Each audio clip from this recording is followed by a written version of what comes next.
অতএব ক্ষেত্রে যদি কারো শখ হয় যে আমি যাব, তো তাকে এই শর্ত সাপেক্ষে কিন্তু যেতে হবে। নচেৎ তার না যাওয়াটাই কিন্তু সবথেকে ভালো এবং নিরাপদ। আসসালামু আলাইকুম ওয়া রাহমাতুল্লাহি ওয়া বারাকাতুহু। আজকের ভিডিওতে আমাদের বিষয়বস্তু হবে মহিলারা কবরস্থানে কবর জিয়ারত করতে যেতে পারবে কি না?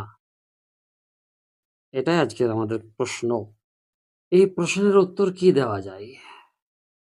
দেখুন ভালো করে শুনবেন। কেননা এখন যদি বলে দেওয়া হয় যে হ্যাঁ, সম্পূর্ণরূপে মহিলারা কবর জিয়ারত বা কবরস্থানে যেতে পারবে, তাহলে কিন্তু এটি এমন একটা ব্যাপার হয়ে যাবে যে মহিলারা সব জায়গাতে সঠিকভাবে যেতে থাকতে ওঠা-বসা করতে পারে না। কেননা তাদের পর্দার ব্যাপারটা একটা বিশাল ব্যাপার।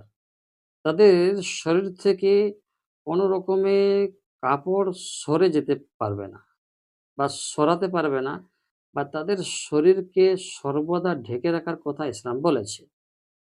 অতএব ক্ষেত্রে এখানে আমরা বলব যে যদি মহিলারা কবরস্থানে যেতে চায়, তাহলে তাদের জন্য ৩ টি শর্ত রয়েছে। এই ৩ টি শর্ত সাপেক্ষে যদি তারা যেতে পারে, তাহলে সেটাতে কোনো অসুবিধা নেই।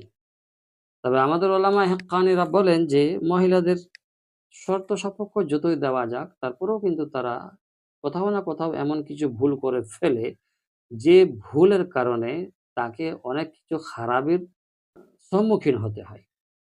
তো আগে আমরা শর্তগুলো বলে নেই।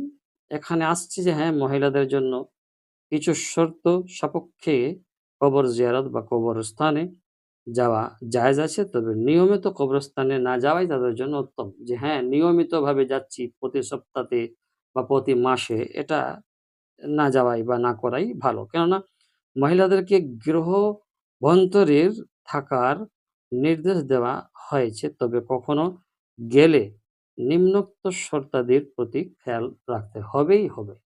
নাম্বার ১, কবরস্থানে গিয়ে কিন্তু তারা কান্নাকাটি করতে পারবে না। আর মহিলাদের অন্তর এমনিতেই নরম, তারা অল্পতেই কান্নাকাটি শুরু করে। তাই মহিলারা যদি সেখানে যাও যায়, তবে তাদের কান্নাকাটি করা যাবে না, বিলাপ ইত্যাদি করতে পারবে না, ছাতি পিটতে পারবে না, চুড়ি ভাঙতে পারবে না, চুল টানাটানি করতে পারবে না, কান্না করতে পারবে না। আর ২য় নম্বর হলো পূর্ণ পর্দার সাথে তাদেরকে যেতে হবে। পূর্ণ পর্দা, সম্পূর্ণরূপে পর্দা করতে হবে, পর্দার সাথে বের হবে। ৩ নম্বর হলো যাতায়াতের পথ যেন নিরাপদ হয়। কেননা কোনো প্রকারের গুনাহে পড়ে যাওয়ার আশঙ্কা থাকলে কিন্তু যাওয়া যাবে না। অতএব ক্ষেত্রে যদি কারো শখ হয় যে আমি যাবো, তো তাকে এই শর্ত সাপেক্ষে কিন্তু যেতে হবে। নচেৎ তার না যাওয়াটাই কিন্তু সবথেকে ভালো এবং নিরাপদ। আশা করব বুঝতে পেরেছেন। আসসালামু আলাইকুম ওয়া রাহমাতুল্লাহি ওয়া বারাকাতুহু।